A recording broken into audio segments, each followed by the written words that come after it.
Nasta'in ala umuri dunya wa din. Assalatu wassalam ala ashrafil anbiya wal mursalin Sayyidina wa ala alihi Sayyidina Muhammad wa ala alihi wa sahbihi wa tabi'in wa tabi'ihim bi ihsanin ila yaumiddin.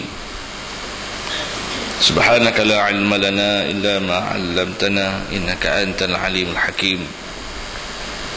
ولا حول ولا قوة إلا بالله العلي العظيم. بشرح لي صدري ويسر لي أمري واحلل عقدة من لساني يفقهوا قولي. أما بعد. Mati Tuan Imam Sultan Kuasa Abudiyah, sahabat-sahabat, tuan-tuan, hadirin dan hadirat, mudah-mudahan dirahmati dan diberkati Allah. Alhamdulillah, marilah kita bersyukur pada Allah Ta'ala dengan hidayah Allah, dengan taufik Allah Subhanahu wa Ta'ala memilih kita untuk bersama pada pagi ini. Mudah-mudahan Allah Ta'ala terus memberikan kekuatan kepada kita untuk kita beristiqamah di atas Islam dan iman, di atas petunjuk hidayah Allah. Kerana kekuatan hidayah dan taufik ini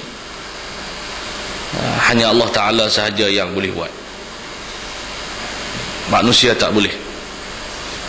Tidak mampunya manusia ini hatta nak mengalih, nak memberikan petunjuk hidayah.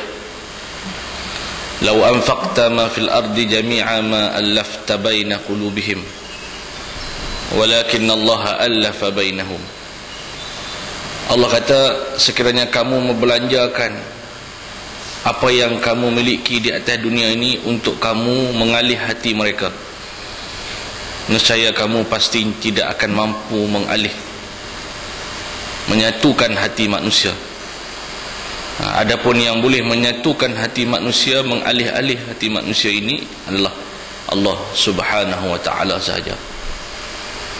Maka itulah kehebatan, kebesaran Allah Ta'ala yang Allah Ta'ala kurniakan kepada kita hidayah dan taufik, perkenankan kita dalam hal-hal yang baik.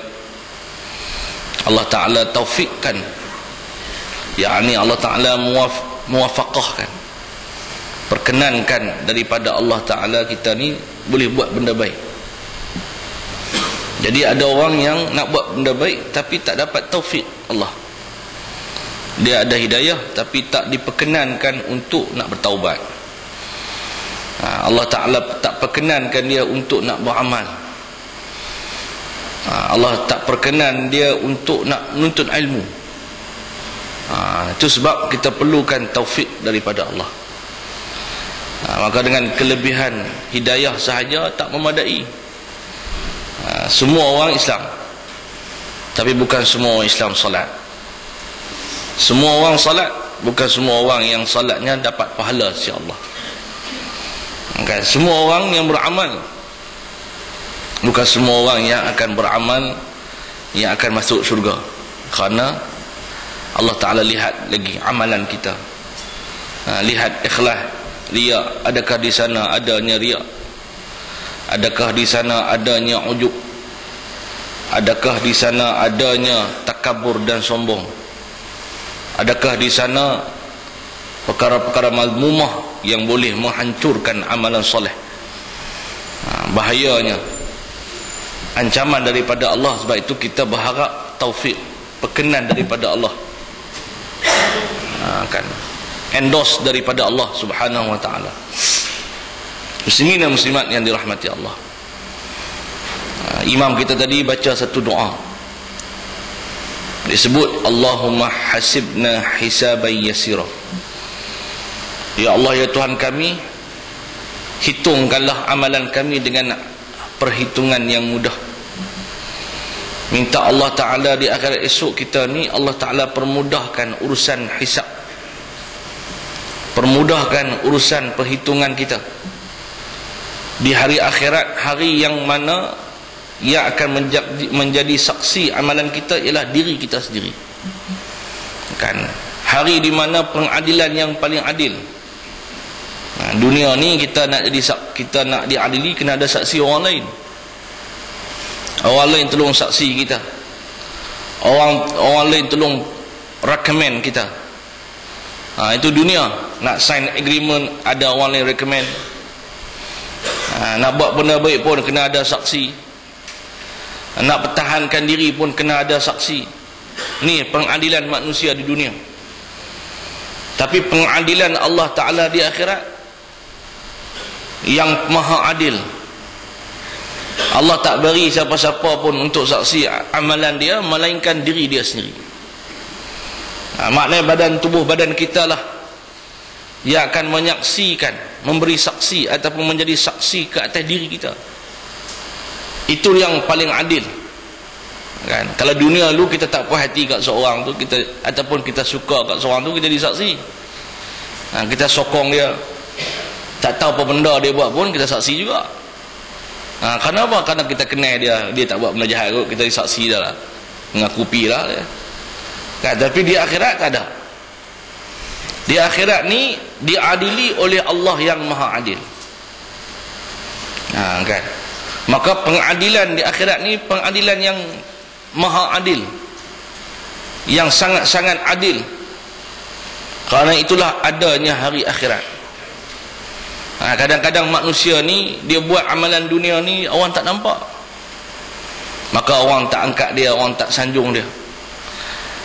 Maka ada juga manusia yang buat amalan baik, orang nampak, orang sanjung dia, dia dimuliakan, seronoknya di dunia, orang tolong dia. Kerana apa? Orang tengok amalan baik dia, orang nampak, kan? Tapi di akhirat esok Allah Ta'ala maha adil, yang mana yang terlepas di dunia ni semuanya diberi ganjaran ataupun diberi balasan. Ada juga di dunia ni orang yang buat jahat terlepas. Ada juga di dunia ni orang buat jahat tak terlepas. Kalau dia tak terlepas pun dihukum tak padan dengan amalan dia, dosa dia. Buat apa ni, balas 250 juta dapat setahun dia. Contohnya lah, kan? Ada orang yang buat jahat juga, tapi jahat dia sikit sangat. Curi botol susu kena 2 tahun, sian dia. Tapi di akhirat esok semuanya diadili dengan sebaik-baiknya.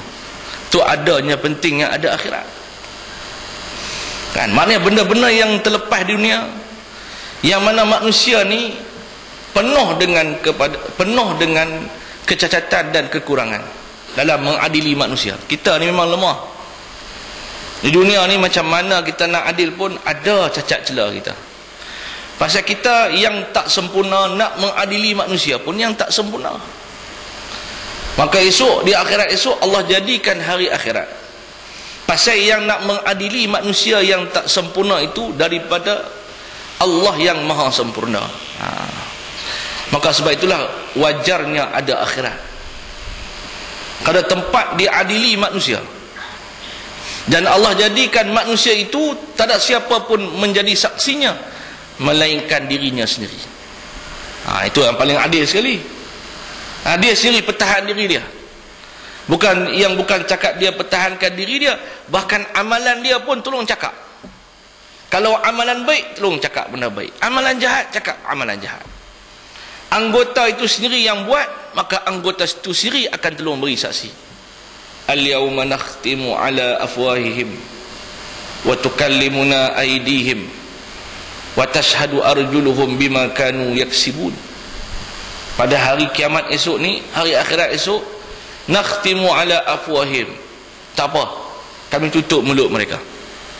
Wa tukallimuna aydihim, kami jadikan tangan dan kaki mereka itu boleh berbicara. Tukallimuna maknanya, maksud tukallimuna ni kami boleh buat sehingga kan anggota mereka itu bercakap. Kata Allah, tukalli itu maknanya jadikan, menjadikan anggota itu bercakap. Maknanya anggota itu takkan bercakap asalnya, tapi Allah jadikan mereka itu boleh bercakap. Itu tukallimuna aydihim wa tashhadu arjuluhum bima kanu yaksibun, dan bersaksi semua anggota tadi. Bima kanu yaksibun, perkara-perkara yang mereka buat di dunia dahulu. Kan? Jadi kita di akhirat esok yang menjadi saksi di atas diri kita sendiri, Allah Ta'ala serah kita. Yang ni tak payah orang lain. Malaikat lon catat dah, bawa buku catatan dah, Allah pun tahu dah. Tapi yang sendiri pertahankan diri sendiri, yang tolong mengaku diri sendiri ni, mengaku amalan kita ni ialah diri kita sendiri. Tak perlu saksi-saksi siapa dah, tak perlu bantuan-bantuan, sokongan, rekomen dan seumpamanya daripada mana-mana pihak, melainkan batang tubuh kita sendiri. Itu akhirat, hari hisab. Maka kena memang, kalau disudut logiknya memang wajarnya hari akhirat ni. Kalau tak cerita pasal Al-Quran pun, kita orang yang manusia yang waras akannya, saya kita kena fikir bahawa di akhirat esok ni perlu. Pasal apa? Pasal benda-benda di dunia ni terlepas pandang. Ada orang buat baik tak dilihat, ada orang baik buat baik juga, tapi tak tahu mana, tapi dilihat. Ada orang buat jahat besar, terlepas. Ada orang buat jahat sikitnya, tapi dihukum dahsyat. Maka di akhiratnya wajar kena ada pasal nak balas sungguh-sungguh, setimpal, seadil-adilnya kepada mereka di dunia ni. Kan? Baik itu dia kata ulama, di akhirat esok ada 4 jenis golongan tentang hisab ni. Bahkan ada mungkin golongan yang lain, tapi 4 golongan ni biasa. Yang pertamanya, orang yang dihisab dengan mudah. Orang yang dihisab, dihitung amalannya dengan mudah oleh Allah. Allah pun mudahkan urusan hisab dia. Yakni mereka yang menerima buku catatan amalan di sebelah kanan. Amma man utiya kitabahu biyaminih fasawfa yuhasabu hisaban yasira. Yang pertama sekali orang yang hisab ni ialah orang yang mudah hisab dia. Allah Ta'ala permudahkan urusannya. Dia hisab juga, dia dihitung amalannya, tapi mudah. Siapa mereka itu? Golongan yang siddiqin, golongan yang beramal soleh, yang menerima buku catatan di sebelah kanan. Dia dapat buku catatan di sebelah kanan, kan? Sebelah kanan ni.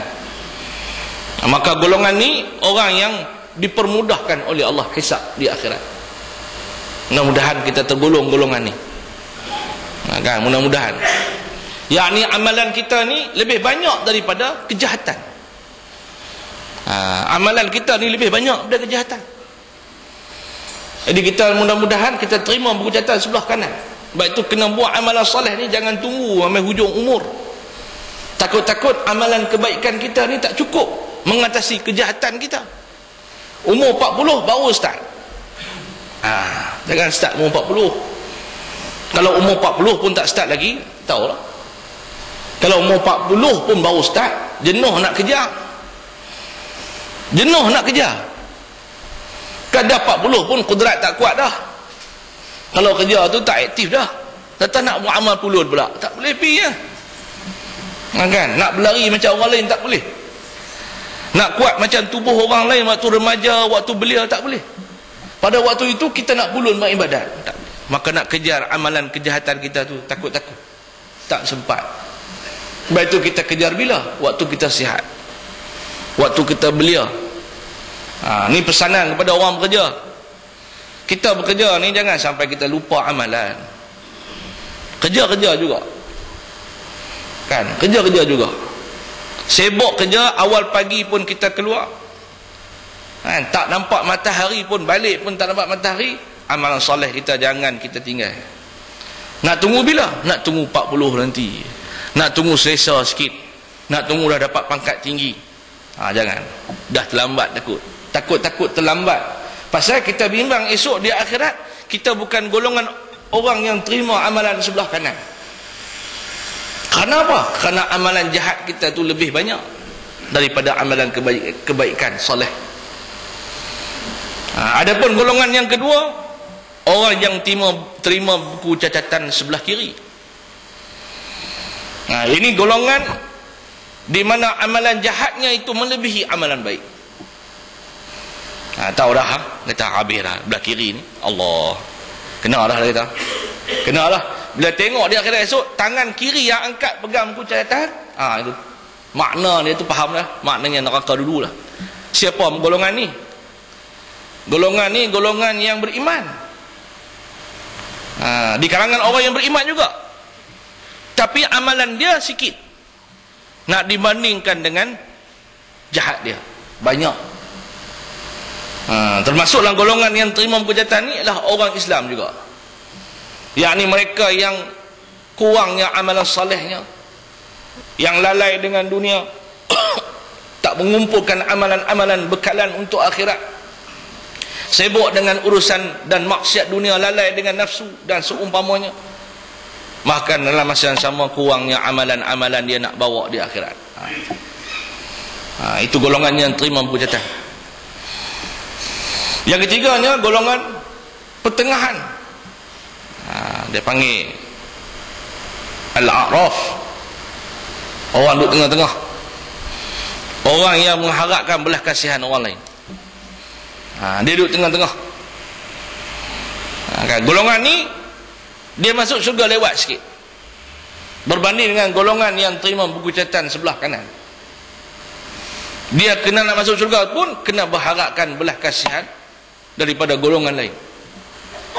Jangan jadi golongan ni. Susah juga esok akhirat kita nak mudah, tak jadi susah kita. Adapun golongan yang keempat, golongan yang bighairi hisab, orang yang tak dihisab langsung. Boleh jadi orang yang tak dihisab langsung ni orang baik. Siapa dia? Golongan nabi-nabi, para rasul, para awliya, para salihin yang martabatnya tinggi, asyuhada, orang yang mati syahid. Boleh jadi juga orang yang tak dihisab ni pun orang jahat. Ada, yakni dia tak hisab langsung, terus masuk neraka. Enggak, dia masuk syurga, dia tak dihisab, tapi dia ada yang tak dihisab masuk syurga. Ada juga yang tak dihisab langsung masuk neraka. Ada juga. Kalau kita tak dihisab langsung masuk syurga, alhamdulillah, duduk bersama nabi-nabi, orang-orang yang taraf wali, kan, orang-orang yang saleh, yang martabat tinggi di sisi Allah, orang yang mati syahid. Ni tak dihisab langsung, Allah Ta'ala permudahkan terus ke syurga.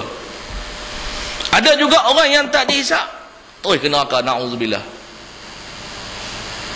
Ada satu hadis Nabi SAW, riwayat daripada Abu Hurairah, 6 golongan yang masuk ke neraka dengan 6 sebab tanpa dihisab.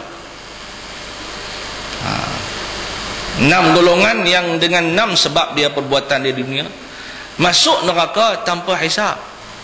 Maknanya ada orang masuk syurga tanpa hisab, begitu juga ada orang masuk neraka pun tanpa hisab. Tamu siapa dia yang masuk neraka tanpa hisab ni? Banyak lagi hadis-hadis lain, tapi antaranya ialah ni.